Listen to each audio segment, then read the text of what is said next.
Court is now in session. The case, Pattyverse. Why am I even here? I'm talking here. Defendant, rise. I've risen. Bailiff Sarah. What are we looking at? We're looking at a case of thievery, robbery, theft. What? The defendant allegedly stole a joke from Mr. Patty here. But I did repeated it louder and received a laugh 3 times the original laugh velocity. The joke, Your Honor, was... Please, Sarah, allow me. I was in the lecture hall with the defendant. We were learning about circles and geometry, and I said out loud, "Why are we learning about circles? They're pointless." The defendant, noticing this, stood up and said it even louder.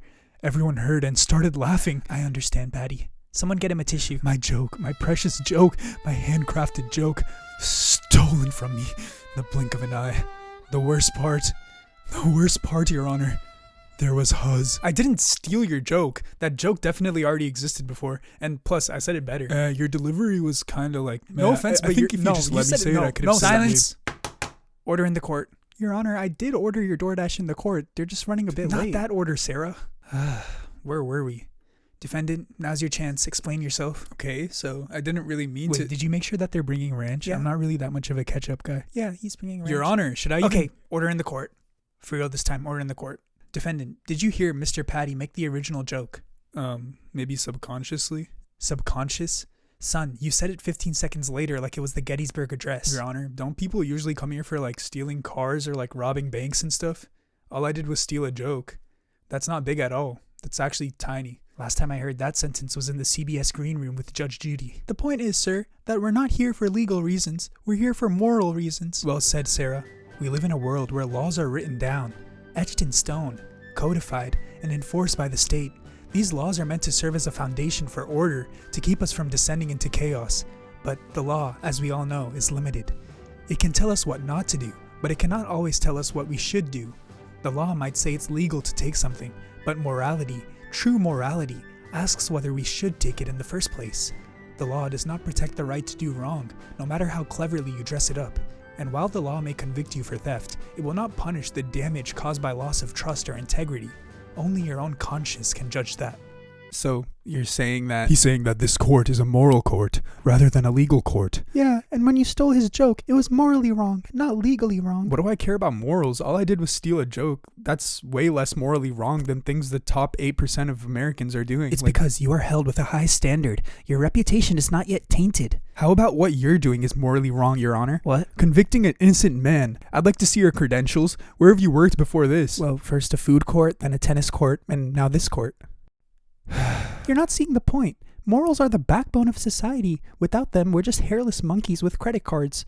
There must be order, integrity. But aren't morals subjective? Aren't they flexible like gyat in a yoga pants? Like sometimes they're necessary and sometimes they're way too tight. Yeah, I'll allow the yoga pants analogy. Proceed. The point is that something being morally right can shift based on the societal perspective, right? No, you monkey brain, you stupid little monkey baka brain. Everyone has to be strong in their morals and values. Otherwise, society will crumble. You like the Beatles, right? Yeah, I guess their maxillary palp is pretty cool. No, not the bug. The band. Let's just say back in their solo years, Ringo had a song about liking a pretty young woman, and John Lennon had a song where he spammed the N-word every 5 minutes. It sounded like a Call of Duty lobby. He does have a good point, Your Honor. Back then, those were the most famous songs, and no one had an issue with them because the morals of the time were different. Different? Next you'll say murder is a gray area. This is exactly how the Roman Empire fell. Lack of moral discipline and too many orgies. Hey, don't knock the Romans. They gave us plumbing and pizza, eventually. Technically, pizza came from Naples, which was long after... Alright guys, this is a court of law, not Wikipedia with yelling. The point is that if you look at the flexibility of morals, then there would be no such thing as morally right or morally wrong. No, morals are like salad. Everyone says they're important, but deep down we all want fries. Morals are like society's way of saying, I don't trust you not to lick that doorknob. What if I wouldn't have licked the doorknob in the first place? Well, anyone can lick a doorknob. That's the entire point. I wouldn't. Yes, you would. No, I wouldn't. Yes, you would. No, I wouldn't. When I was a little kid, I found a family of worms in the dirt. I dug them up, and I filled their home with water. They all drowned. See, even the judge can be morally right all the time. I'm afraid he has a point, guys. I guess so. You guys are forgetting something. Morals are sometimes the only thing standing between decency and chaos, especially when the law hasn't caught up. Not everything that's legal is ethical, like recording someone getting hurt just to post it online instead of helping them. He's right too, guys. This job is so hard. It's almost like I have to judge between two different things or something. In a world evolving faster than legislation, strong personal morals can fill in the gaps where rules fall short. Okay, maybe morals do have their place. Like warning labels. Not everyone reads them, but at least they're there to stop people from licking doorknobs. But isn't war sometimes considered morally right?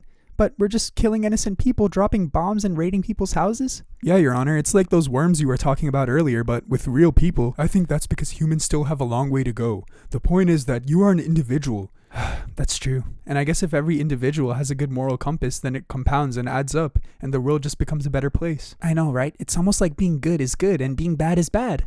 It gets way harder than that, Your Honor. That's exactly what I told Judge Judy. We should all be in agreement here. Morals are necessary, but they can be twisted. The defendant here did steal a joke with bad intentions. Yeah, bad intentions. This is my job, Sarah. The defendant did steal the joke with bad intentions, which makes it morally wrong. But the defendant could have also waged war, killed animals, destroyed ecosystems, exploited labor, polluted environments, extracted resources, tested on animals, hoarded wealth, lobbied governments, censored information, profit from violence, over-medicated people, and monetized suffering. And all those, by today's standards, would have been considered morally right. That's subjective. Court is now dismissed. Has my McDonald's arrived yet? Oh, I thought you wanted Wendy's.